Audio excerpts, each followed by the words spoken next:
بسم اللہ الرحمن الرحیم۔ معزز خواتین حضرات، السلام علیکم ورحمۃ اللہ وبرکاتہ۔ انبیاء علیہم الصلاۃ والسلام اللہ تعالیٰ کی زمین پر حق کی سب سے مؤثر آواز بلکہ حق کی واحد آواز ہوتے ہیں۔ اب سوال یہ ہے کہ انبیاء علیہم الصلاۃ والسلام لوگوں کو صراط مستقیم کی طرف کیوں بلاتے تھے؟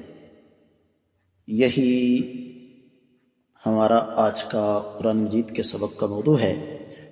آئیے سب سے پہلے آیت مبارکہ کی تلاوت کرتے ہیں۔ اللہ رب العزت ارشاد فرماتے ہیں،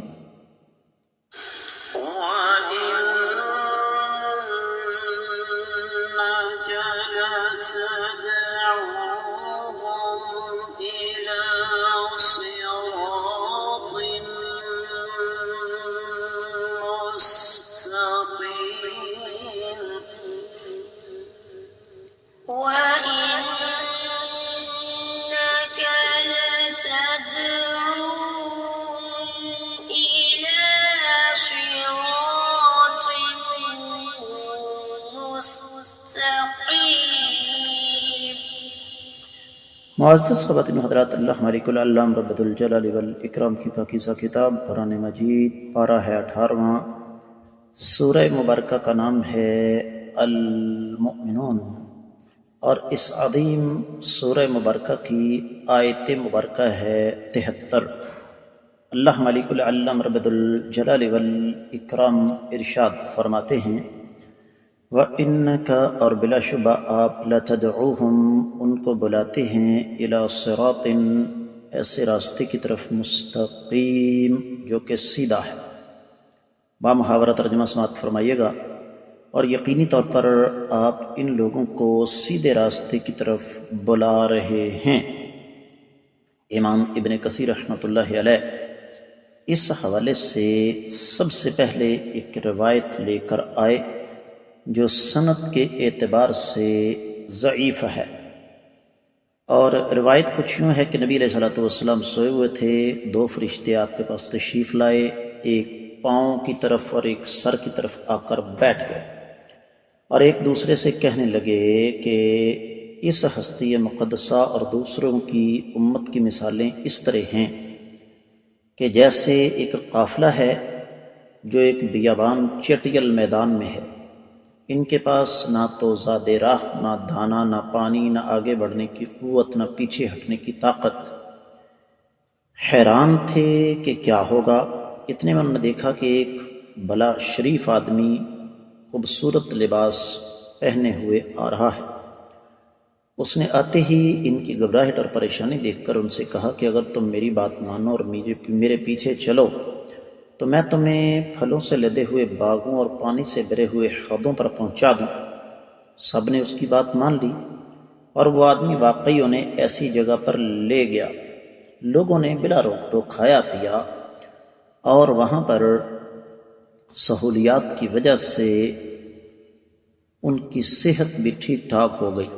ایک دن اس آدمی نے کہا کہ دیکھو کہ میں نے تمہیں ہلاکت سے، تباہی سے بچایا، یہاں پر لے کر آیا۔ اب اگر تم میری مانو تو میں تمہیں اس سے بھی اچھی سہولیات، اس سے بھی اچھے باغات، اور اس سے بھی زیادہ اچھی جگہ، اور اس سے بھی خوبصورت نہروں والی جگہ پر لے چلوں۔ تو ایک جماعت تیار ہو گئی۔ انہوں نے کہا ہم آپ کے ساتھ ہیں، لیکن دوسرے لوگوں نے کہا کہ ہمیں اس سے زیادہ اور کی ضرورت نہیں۔ معزز خواتین حضرات، جیسے میں نے آپ کی خدمت میں عرض کیا کہ بظاہر یہ روایت سند کے اعتبار سے اہل علم اس کو ضعیف کہتے ہیں، لیکن مثال جو اس حدیث میں دی گئی ہے وہ 1000% درست ہے۔ اور درست کس وجہ سے ہے کہ یقیناً دنیا خوبصورت ہے، دنیا میں اللہ تعالیٰ نے بڑا حسن پیدا فرمایا، لیکن اس سے کہیں زیادہ خوبصورتی، اس سے کہیں زیادہ، کئی گنا بڑھ کر اللہ تعالیٰ کے انعامات وہ اللہ تعالیٰ کی تیار کردہ جنتوں میں ہے۔ اور یہ بات ہر آدمی نہ سمجھتا ہے اور نہ سمجھنے کے لیے تیار ہے۔ اس بات کو سمجھنے کے لیے جس عقل، فہم، ادراک اور شعور کے ساتھ ساتھ ایمان کی ضرورت ہے وہ ہر ایک کا مقدر نہیں ہے۔ معزز خواتین و حضرات، اس کے ساتھ ایک اور روایت بھی ہے کائنات کے امام صلی اللہ علیہ وآلہ وسلم کی، جو کہ مختلف کتابوں کے اندر موجود ہے، جس طرح کہ مسند ابو یعلا الموصلی وغیرہ۔ مفہوم اس کا بھی بالکل درست ہے۔ آقا علیہ الصلوۃ والسلام نے ارشاد فرمایا، انی ممسکن بحجزکم ہلم عن النار ہلم عن النار، کہ میں تمہیں جہنم سے زبردستی کھینچ کھینچ کر پیچھے لا رہا ہوں کہ بچ جاؤ اس دوزخ سے، بچ جاؤ اس جہنم سے، اور تم لوگ میرے ہاتھوں چھڑا چھڑا کر اپنا آپ اس جہنم کے اندر گر رہے ہو۔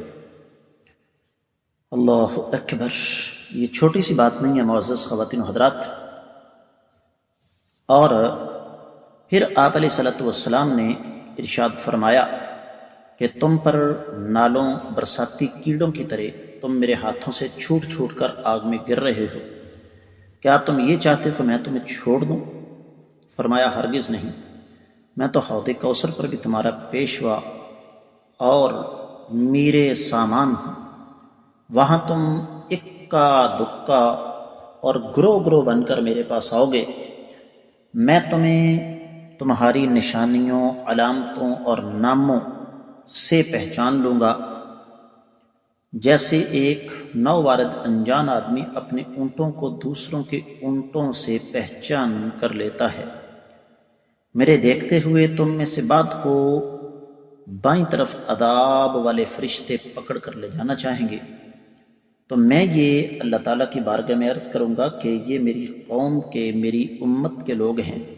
اللہ تعالیٰ کی طرف سے جواب دیا جائے گا کہ آپ کو پتہ نہیں کہ انہوں نے آپ کے بعد کیا کیا، انہوں نے دین کا حلیہ بگاڑ دیا، بدعات ایجاد کر لی، یہ آپ کے بعد اپنی ایڑیوں کے بل گھومتے رہے۔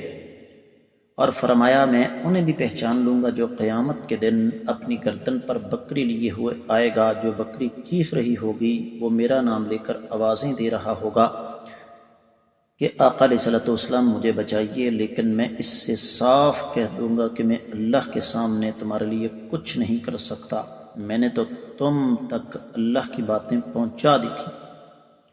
کوئی ایسا شخص آئے گا جس کی گردن پر اونٹ سوار ہوگا اور اونٹ بھی چیخ رہا ہوگا، بلبلا رہا ہوگا، اور وہ شخص بھی یہی کہے گا کہ آقا آپ مجھے بچائیے، لیکن میں یہی کہوں گا کہ میں اب تمہارے لیے کچھ نہیں کر سکتا، میں نے تو حق بات تم تک پہنچا دی تھی۔ بعد لوگ آئیں گے جن کی گردنوں پر گھوڑے سوار ہوں گے، جو ہنہنا رہے ہوں گے، وہ بھی مجھے آواز دیں گے اور میں یہی کہوں گا، اور بعد آئیں گے ان کی گردنوں پر پانی کی وہ بعد ایسے لوگ بھی آئیں گے جو مشقیں لادے ہوئے پکاریں گے، اور وہ بھی یہی کہیں گے کہ آقا علیہ الصلوۃ والسلام آپ مجھے بچائیے، میں کہوں گا کہ میں تمہارے کسی کام نہیں آ سکتا۔ اگرچہ اس حدیث کی سند پر بھی بعض اہل علم نے اعتراض کیا ہے کہ اس میں حفص بن حمید ایک راوی مجہول ہے، لیکن امام یحییٰ بن معین اسے صالح کہتے ہیں، اور امام نسائی جیسے متشدد امام بھی اس کو ثقہ کہتے ہیں۔ تو بنیادی بات یہ ہے معزز خواتین و حضرات کہ آقا علیہ الصلوۃ والسلام ہمیں حق کی طرف کیوں بلاتے رہے، یہ سوال ہے۔ تو اس کا جواب آپ کو مل گیا ہوگا کہ آقا علیہ الصلوۃ والسلام نہیں چاہتے تھے کہ آپ علیہ الصلوۃ والسلام کی امت، انسانیت جو ہے وہ جہنم کی طرف جائے۔